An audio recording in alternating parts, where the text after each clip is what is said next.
A very good evening for our regular viewers of recitation broadcast of Sri Aurobindo Savitri.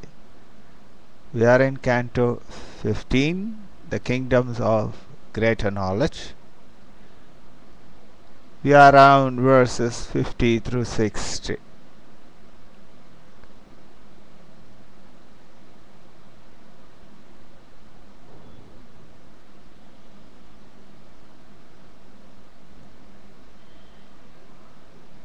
The glorious dream of the universal acts. Here was engendered the spiritual birth. Here closed the finite scroll to the infinite. A thousand roses leaped into eternity, or singing ran to meet God's veilless face. The known released him from its limiting chain. He knocked at the doors of the unknowable.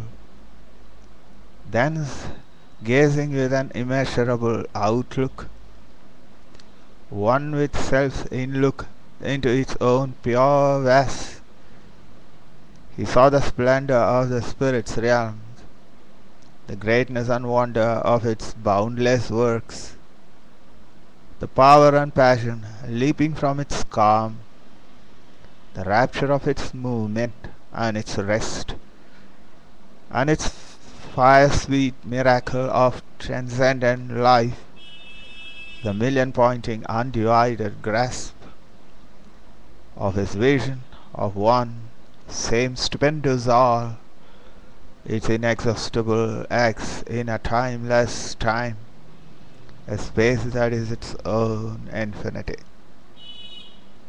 a glorious multiple of one radiant self, answering to joy with joy, to love with love. All there were moving mansions of God bliss, eternal and unique, there lived the One. Their forces are great outbursts of God's truth, and objects are its pure spiritual shapes. Spirit no more is hid from its own view.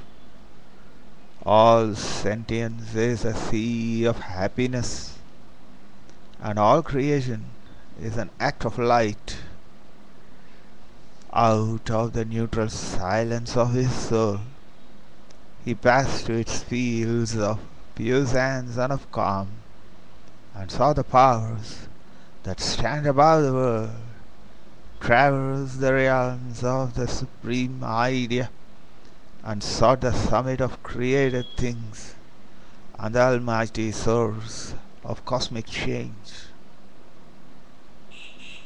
Their knowledge called him to have mystic peaks, where thought is held in a vast internal sense, and feeling swims across a sea of peace, and vision climbs beyond the reach of time.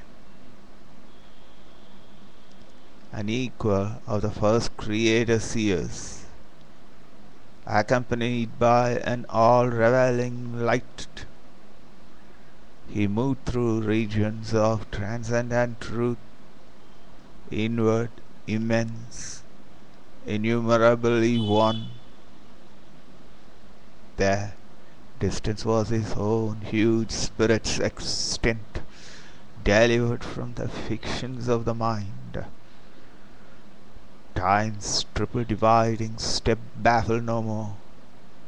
Its inevitable and continuous stream, the long flow of its manifesting course, was held in spirit's single-wide regard.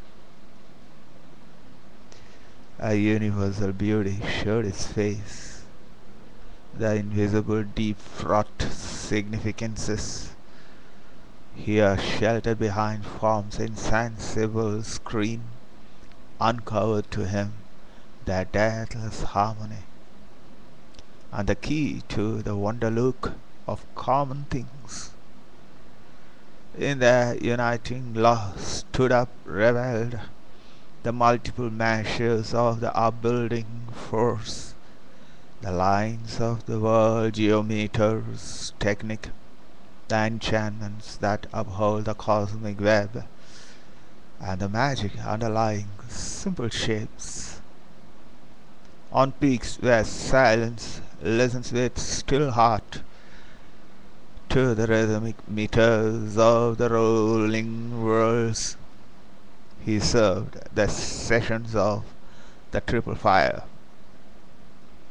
On the rim of two continents of slumber and trance, he heard the ever unspoken reality's voice, awakened revelation's mystic cry, the birthplace found of the sudden infallible word, and lived in the rays of an intuitive sun.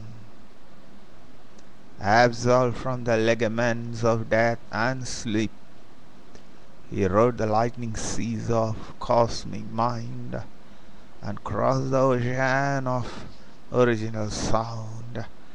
On the last step to the supernal birth, he trod along extinction's narrow edge, near the high verges of eternity, and mounted the gold ridge of the world dream. Between the slayer and the savior of fires, the belt he reached of the unchanging truth met borders of the inexpressible light, and thrilled with the presence of the ineffable.